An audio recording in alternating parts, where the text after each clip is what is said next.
बाद क्या होता है, देखो मलिक छज्जू का विद्रोह हुआ 1290 में। कड़ा मानकपुर का सूबेदार था, इलाहाबाद और मुगीसुद्दीन के ऊपर दान की, सिक्के चलवाए, खुतबा पढ़वाया। अवध का सूबेदार इसके साथ हो लिया अपनी सेना लेकर, हासिम नाम था उसका। बदायूं के रास्ते दिल्ली की ओर कूच करना शुरू किया। तो बदायूं का सूबेदार था मलिक बहादुर और उसका साथी था गाजी मलिक, ये दोनों भी इसके साथ हो लिए। अब सभी कहाँ जा रहे हैं, दिल्ली की ओर। मलिक छज्जू, हातिम, मलिक बहादुर, गाजी मलिक, सब कहाँ जा रहे हैं, दिल्ली की ओर जा रहे हैं। तो दिल्ली की ओर स्वयं जो सुल्तान था जलालुद्दीन खिलजी, उसमें वही अपना पुत्र, वो अपने छोटे पुत्र अली को अरकली के साथ इनका मुकाबला किया और अंततः इनको पराजित किया, मलिक छज्जू को 1290 में ही। और इसके बाद इसको मुल्तान भेज दिया, राजा ने इसके ऊपर दया कर दी जब ये हार गए थे तीनों, तो इसको मुल्तान भेज दिया। पदमी से हासिम और मलिक बहादुर को मार दिया गया, गाजी मलिक भाग गया।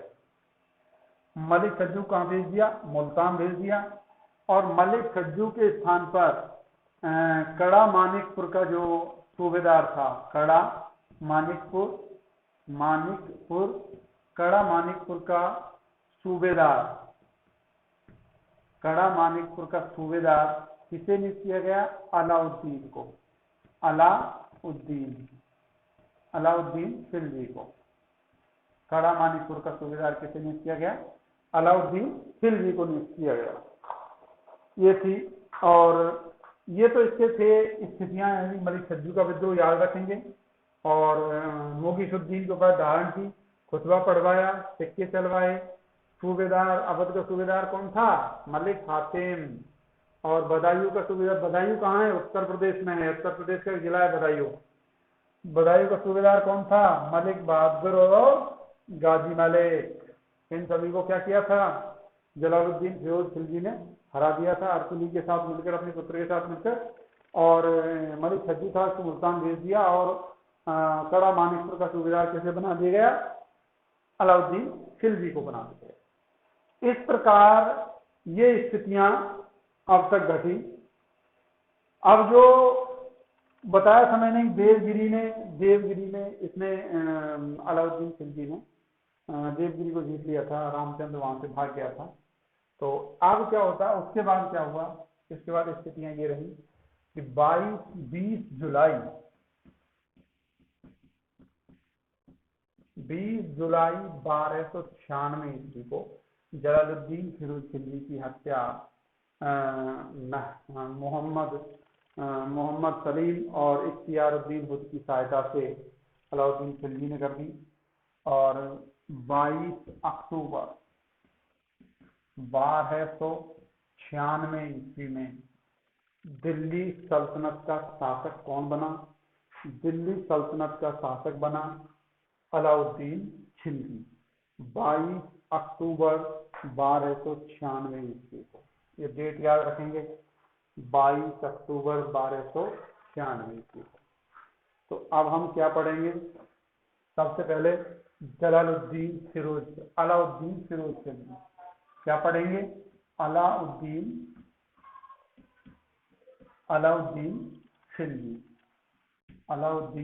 खिलजी पढ़ेंगे। इसका जो शासन काल है वो 22 अक्टूबर 1296 से अंतिम नवंबर, ये मान लीजिए 1316 ईस्वी तक रहा, 1316 ईस्वी तक रहा। अब क्या हुआ, इसका शासन शुरू हो गया। इसके बाद क्या होता है, इसका जो, अब इसके बारे में थोड़ा पढ़ने का प्रयास करते हैं। इसका जो बचपन का नाम था, बचपन का नाम था गुरसाफ अली। बचपन का नाम था गुरसाफ अली, ठीक है। उपाधि धारण की इसने सिकंदर सानी,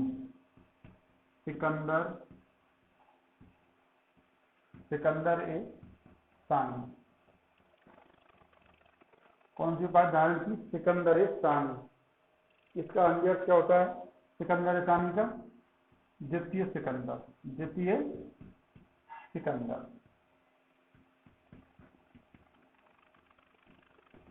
इससे मतलब क्या है? इससे मतलब ये हुआ ये जो है ना सिकंदर की तरह विश्व विजेता बनना चाहता था।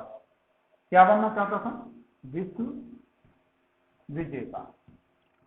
उसी प्रकार इसने सैन्य अभियान किए, विश्व विजेता बनना चाहता था, इसलिए अपने आप को सिक्कों पे किस नाम से अंकित करवाया, खुदवाया इसने अपने नाम को? सिकंदर सानी। अलाउद्दीन खिलजी या गुरु साहब के नाम से नहीं, किसके नाम से? सिकंदर सानी के नाम से।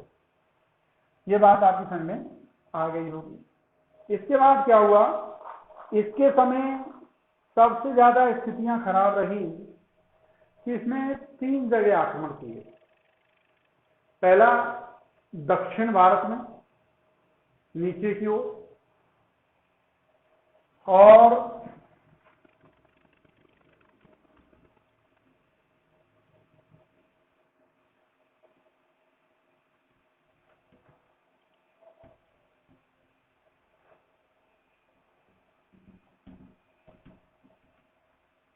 इस प्रकार।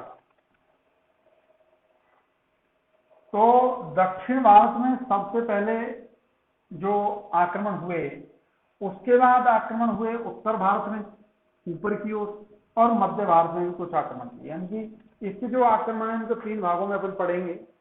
पहला दक्षिण भारत में इसमें कौन कौन से स्थान पर आक्रमण किए? 4-5 आक्रमण हुए थे। उत्तर भारत में कौन कौन से स्थानों पर आक्रमण किए? इसमें राजस्थान भी शामिल था, और एक दक्षिण पश्चिम में भी इसने आक्रमण किया था, गुजरात में, तो वो भी आक्रमण अपन पढ़ेंगे। वो सबसे पहला आक्रमण था इसका। 3 स्थितियों में इसके आक्रमण पढ़ेंगे, और चौथी स्थिति में इसमें पढ़ेंगे क्या? मंगोलों का आक्रमण। इसके समय में 7 बार मंगोल आक्रमण हुए। कितनी बार? 7 बार। अब सोच लीजिए, 7 बार मंगोल आक्रमण को विफल करने वाला एकमात्र शासक कौन था? अलाउद्दीन खिलजी। ठीक है, 7 बार बहुत होता भाई। लगातार आक्रमण किए उन लोगों ने, लगातार हर वर्ष आक्रमण हुए, लगभग पढ़ाएंगे देखना, सब समझ आएगा 1 to 1 सेकेंड। तो ये समझ आया होगा कि अब अपन पढ़ेंगे कहाँ? दक्षिण भारत में जो आक्रमण हुए उनको पढ़ेंगे। पहले एक आक्रमण पढ़ लेते हैं इसका, छोटा सा, गुजरात पर आक्रमण। गुजरात पर आक्रमण सबसे पहले किया इसने शासक बनने के बाद, क्योंकि ये अक्टूबर 1296 में शासक बना था, और 1297 ईस्वी में गुजरात पर अभियान। पहला कौन था? गुजरात आक्रमण। पहला कौन सा था? पश्चिम में है गुजरात, भारत का सुदूर पश्चिमी क्षेत्र है। ये क्वेश्चन भी कई बार कंपटीशन में आ चुका है। भारत का सुदूर पश्चिमी क्षेत्र कौन सा है? तो उसका आंसर क्या होगा? गुजरात। तो गुजरात पर आक्रमण कब किया इसने? समय क्या रहेगा इसका? समय है इसका 1297 से 1298, 1297 से 1298 के बीच। और ये स्वयं था अलाउद्दीन खिलजी, इसके सेनानायक थे 2। तो ये मान लीजिए, लिख सकता हूं मैं, खिलजी सुल्तान या सेनापति। खिलजी सेनापति 2 थे। खिलजी सेनापति इस अभियान में 2 थे। इसके बाद नुसरत खां और उलुग खां, ये 2 सेना नायक थे। इन सेना नायकों ने इसके समय आक्रमण किया गुजरात पर। इसके समय अलाउद्दीन खिलजी। तो गुजरात का शासक कौन था? गुजरात का शासक था कर्णदेव, या कहीं कहीं किसी बुक में इसका नाम रायकर्ण भी मिलता है। रायकर्ण, कोई सा भी हो, आपको कर्ण याद रखना, किसी टाइप हो। गुजरात का शासक कौन था?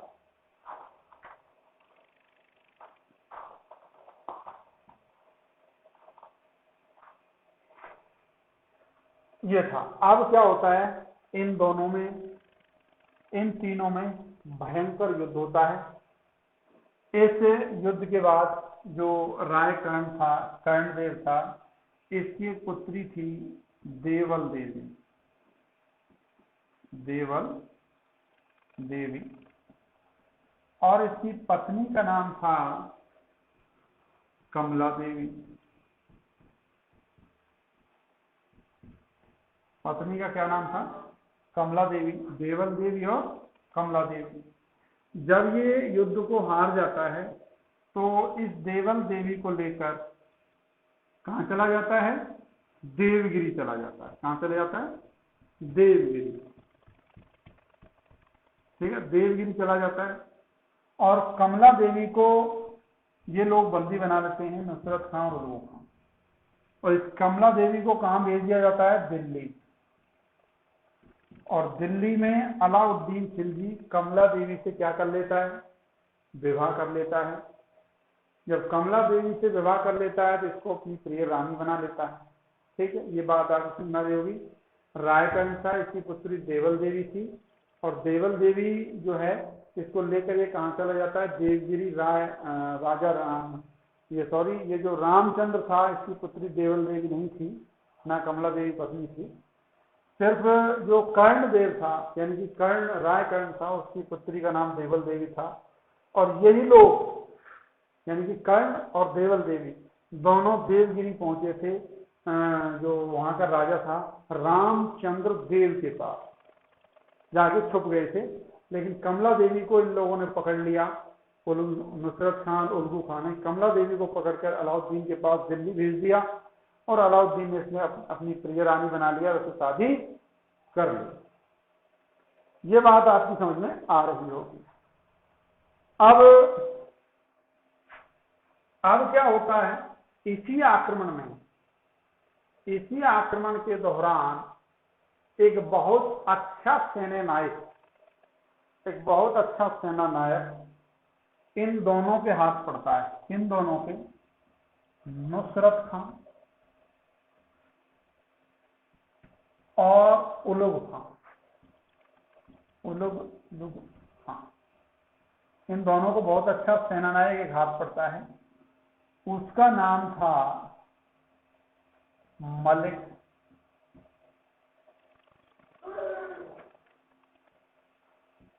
काफूर।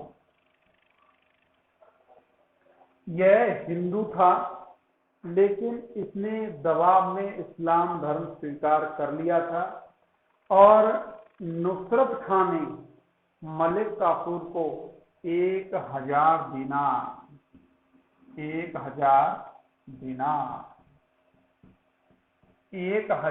दिनार में, ये 21 रुपए की उस टाइम मुसलसल काल में दिनार, 1000 दिनार में क्या किया था? खरीद लिया। 1000 दिनार में खरीद लिया था इसको। तो इसे नुसरत खां ने, यानी कि मलिक काफूर के बारे में पढ़ना बहुत जरूरी है, क्योंकि इसमें जितने भी आगे दक्षिण भारत के अभियान होंगे सभी को सफल यही बनाएगा। योग्य सेनानायक है। ये स्त्रीलिंग था, अर्थात कहते हैं ना स्त्रीलिंग, पुल्लिंग और नपुंसकलिंग था। कहने का मतलब ये एक हिजड़ा था, और इसको नुसरत खां ने 1000 दिनार में खरीद लिया था। इसे 1000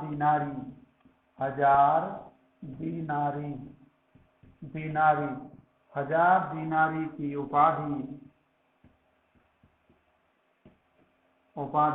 नुसरत खां द्वारा दी गई।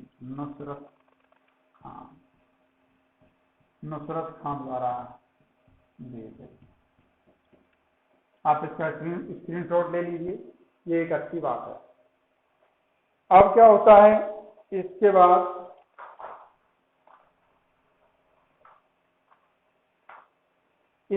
स्थितियां कुछ इस प्रकार रही कि इसके टाइम पर, यानी कि आप समझ आ गया होगा, मलिक काफूर को किसने खरीदा? नुसरत खां ने। और 1000 दिनारी की उपाधि किसने दी? इसे नुसरत खां। तो इसे खरीदने के बाद कहां भेज दिया? अलाउद्दीन के पास, जैसे कमला देवी को भेजा था, कर्ण सिंह की पत्नी। अब क्या होता है, आगे स्थितियां इस प्रकार हैं। दक्षिण भारत अभियान पहला पढ़ेंगे। क्या पढ़ेंगे? दक्षिण भारत अभियान।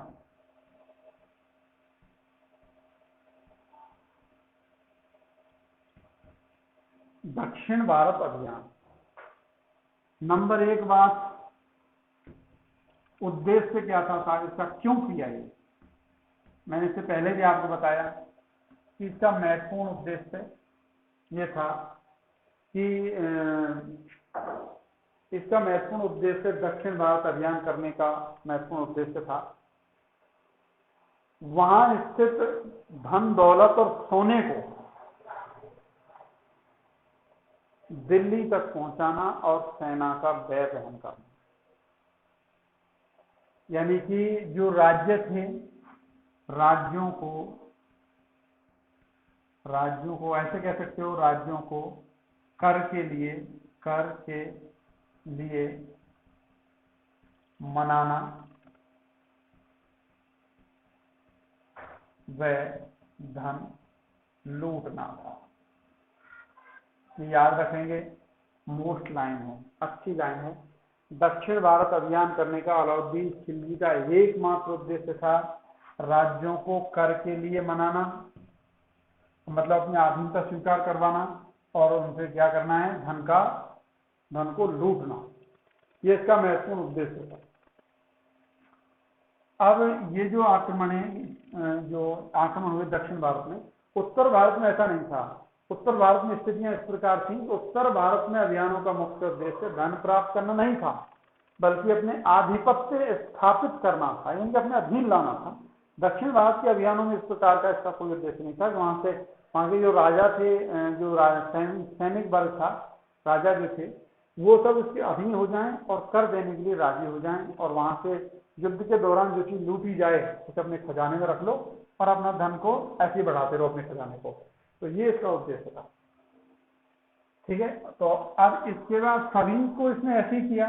लेकिन एक अपन राज्य पढ़ेंगे आगे, पांड्य राज्य। ये मालाबार तट पर पड़ता है, केरल के पास। मालाबार तट पर पड़ता है। ये पांड्य राज्य था। यहाँ 2 शासक थे, वीर पांड्य और सुंदर पांड्य।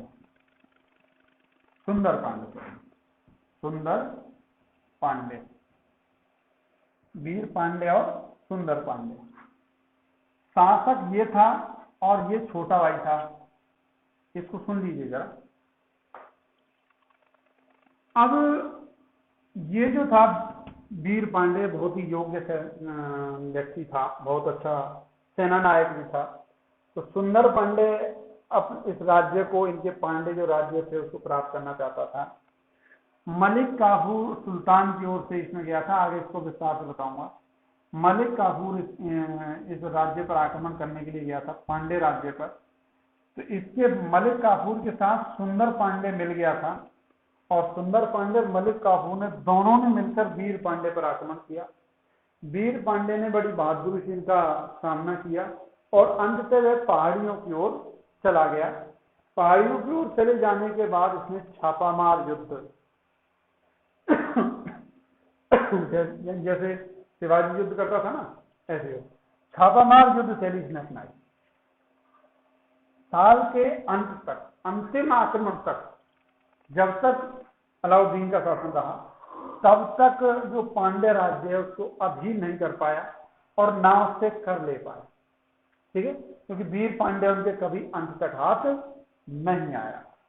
तो ये एकमात्र ऐसा जो था राज्य था जिसने अलाउद्दीन खिलजी की कभी सहायता नहीं की, अलाउद्दीन खिलजी को कभी कर नहीं दिया। ये कौन सा राज्य था? बहुत बार क्वेश्चन आ चुका है। पांड्य राज्य मालाबार तट, केरल के तट पर स्थित था, और वीर पांड्य इसका क्या था? शासक। अब आगे हम पढ़ेंगे सबसे पहले आक्रमण था देवगिरी के यादव वंशों पर। दक्षिण भारत में पहला आक्रमण किसकी तरफ था? देवगिरी के यादव वंश, देवगिरी के यादव वंश,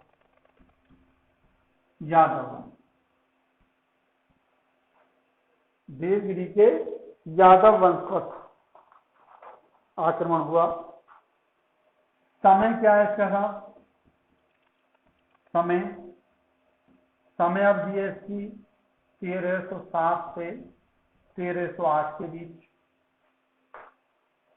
और देवगिरी का जो शासक था उसका नाम हम पहले ही चर्चा कर चुके हैं, रामचंद्र देव। देवगिरी का शासक कौन था? रामचंद्र देव। और खिलजी सेनानायक कौन हुआ इसमें? खिलजी सेनानायक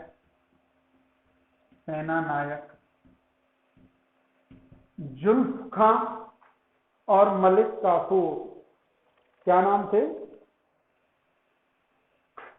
जुल्फ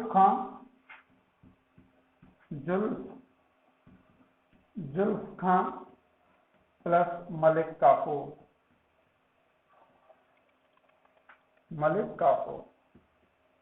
ये वही मलिक काफूर है जो गुजरात से नुसरत खान ने 1000 रुपये में खरीदा था। ठीक है, इससे 1000 दिनारी की उपाधि नुसरत खान ने। तो इन सेनानायकों और रामचंद्र देव के बीच 1307 और 8 के बीच लगभग युद्ध चला। इस युद्ध में रामचंद्र देव हार गया। हारने के बाद कुछ चीजें ऐसी थी कि निश्चित की गई और रामचंद्र देव ने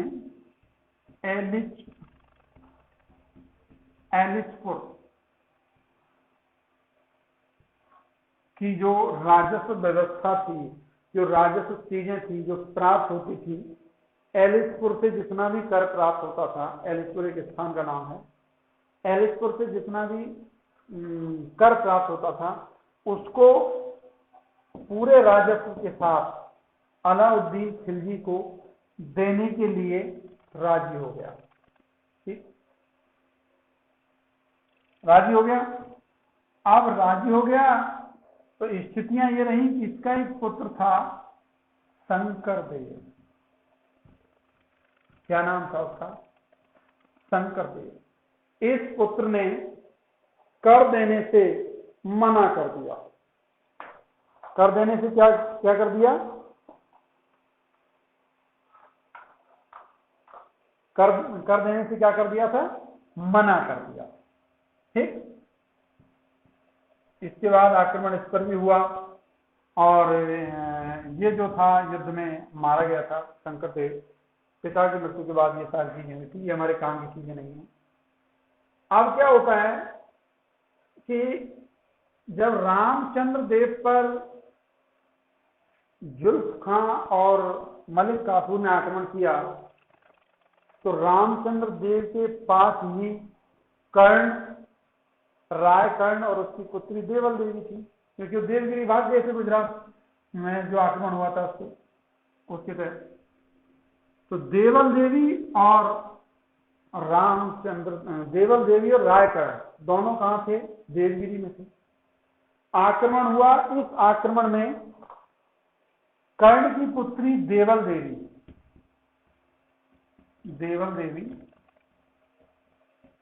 कर्ण की पुत्री कौन थी? देवल देवी को अलाउद्दीन के पास भेज दिया और अलाउद्दीन ने इसका विवाह खिज्र खां से कर दिया। खिज्र खां किससे कर दिया? और एक झात्यपाली दूसरी पुत्री थी इसकी, रायकर्ण की। इससे स्वयं ने विवाह कर लिया। अलाउद्दीन ने स्वयं ने विवाह कर लिया झात्यपाली से और इससे सिहाबुद्दीन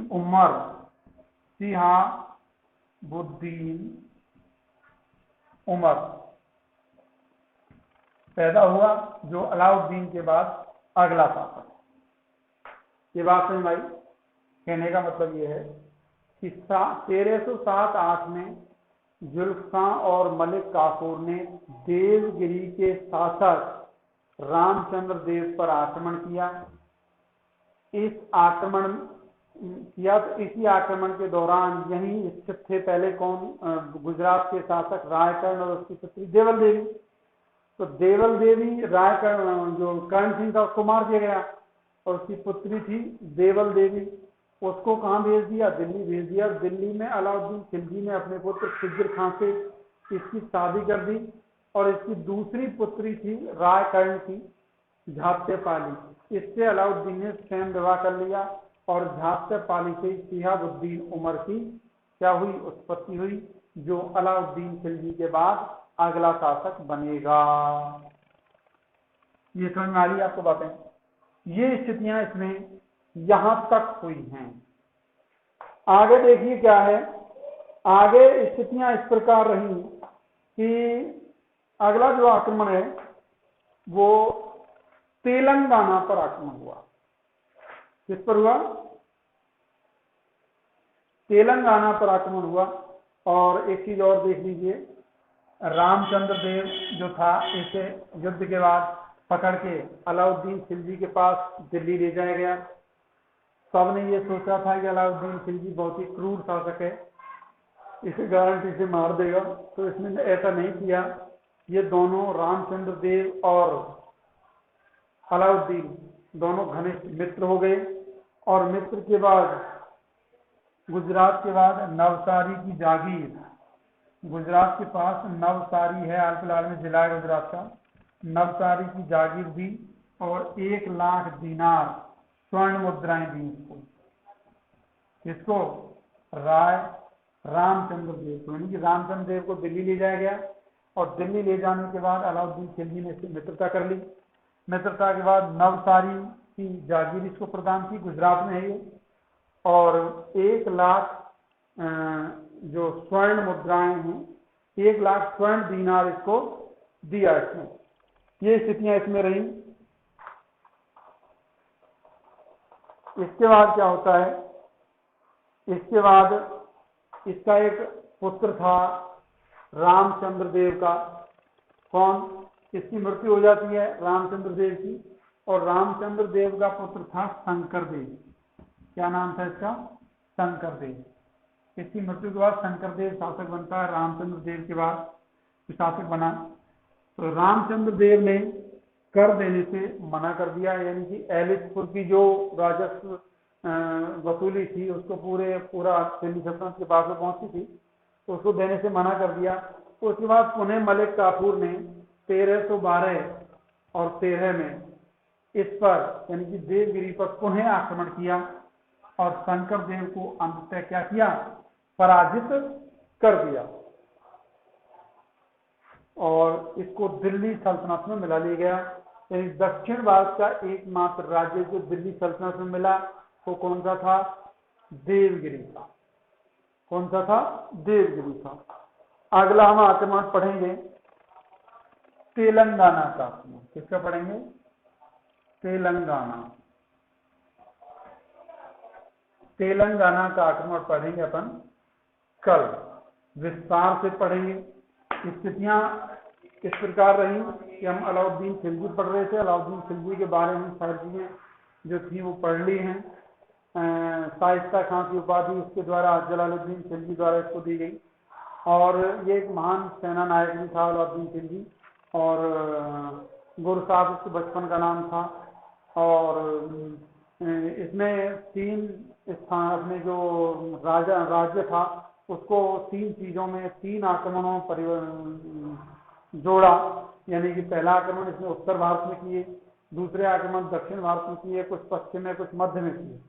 ठीक है, तो पश्चिम के ही जो आक्रमण थे वो दक्षिण में आ जाएंगे, क्योंकि पश्चिम के लिए सिर्फ गुजरात के आक्रमण था, बाकी सभी दक्षिण भारत में और मध्य में और उत्तर भारत में 3 जगह आक्रमण किए थे।